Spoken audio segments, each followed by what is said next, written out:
Ezra Anderson here, and I'm doing a playthrough of my new amazing game Geo-Byte. And I know what you're thinking. You're thinking, holy smokes, this looks familiar. And it should, because it's heavily inspired by the Apollo 11 guidance computer. And if you don't know what that is, you should really check that out, because in my opinion, it's one of the coolest inventions of man, and it was a complex computer for its time, and it was made 45 years ago to help with the Apollo missions, specifically the moon landing. So in my game, which is an interpretation of that, you are a data processing machine, and you play Geo, this little green dot that needs to run around the screen and process bytes. And bytes are the little yellow rings.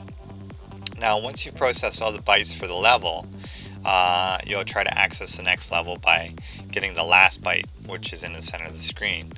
Once you've processed a percentage of the bytes of the levels, it will release a virus, and the viruses will try to eliminate Geo. So you can also fight back with the viruses by initiating a virus scan, which are the blue dots, and they try to seek out and destroy the virus. So I'm just going to try to get these last couple bytes here, and it's going to allow me to try to access the next level, and I'm going to try to run back to the center here and get the last byte, and now I'm on to the next level. When you go to the next level, you get a new pattern of bytes that you need to try to go process. And this will happen for the first 10 levels. After you beat the 10th level, it goes back to the first pattern of bytes, but now your data processing machine Geo-Byte is overclocked. And when it's overclocked, which would be a level 11, you'll be a 2 megahertz system, and everything will be moving faster. Geo and the viruses will be a little more speedy, and it just makes the game a little more hard to do. One of the fun things that I added to this was I added an online scoreboard. So once you are out of reboots, your current score will be pushed to the online scoreboard. Just hold on a second. I have a hard time trying to do this. So I'm going to actually access the next level now, and you'll notice that I got a +1 reboot. So once you're out of reboots, the game ends, and this is called a system failure. And that's when your score gets pushed over the scoreboard. Oops. So what I'm going to do is I just died, so I'm going to actually change my name here. I'm going to go into the control panel, and I'm going to delete the current name, which is me. And I'm going to add the name Geo, I guess. So go OK. Now if I die 2 more times, it will be a system failure.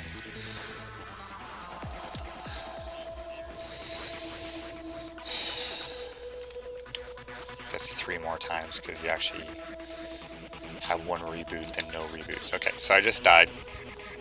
My score is now going to be pushed over to the online scoreboard, and you can see I'm actually ranked 11, and Geo processed 409 bytes in 144 cycles.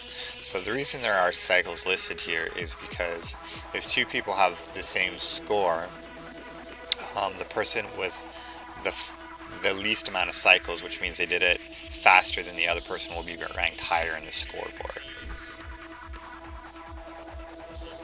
So I'm just going to restart now. So the system reboots, and I'm back at level 1, and I'm a 1 megahertz computer. I processed 0 bytes, and apparently cycles didn't reset, so I'm going to have to fix that. Oh, there we go, cycles just reset.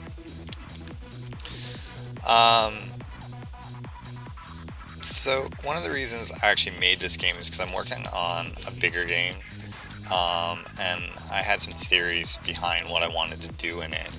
And for my bigger game, I wanted to handle AI differently from on-screen and off-screen.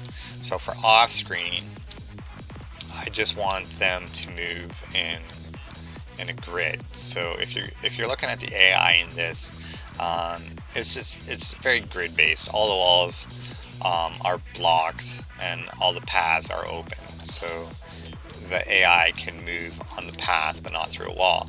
And an AI makes a decision every time it comes to an intersection. So that is different than, say, A-star pathfinding, which tries to do a whole path from you, or from the enemy to you, where these guys are just going to make a quick decision every corner and try to become closer to you. So I'm actually going to restart. So in this version there are actually I guess five different simple AIs, and you can see the first guy, he's just going around in a circle, so he's considered just following a path, right? Now once I go collect a couple more bytes, it will unleash the first virus, and the first virus will always try to move right to you. The second virus, which is coming now, is trying to predict where you're going to go, so he's targeting a couple spaces ahead of you. And then the next virus that's unleashed is trying to predict kind of where you're going to go on an angle. So he's drawing a line from himself to you and then just continues on that line a couple of spaces to try to guess where you're going to go. And then the last guy, who's also out here, he just he targets you but chooses a random direction each time. So those would be the four simple AIs. And they work pretty well together to try to trap you. Obviously, if I just made every AI just go to you, you could probably just line them up behind you and stay ahead of them. Or it'd be pretty easy to split the AI up, so no matter what you do, they would get you. But the current settings for them work really well. So yeah, that's the game. It's pretty simple. It's very fun. It's very addictive. The music I was able to find that gives it kind of an upbeat feel. Oh, so they just got me again. Anyways, I recommend checking out my game. Download it, give it a try. Compete for the high score and bragging rights. It's a lot of fun to try. A lot of fun to play. Okay, great. Thanks.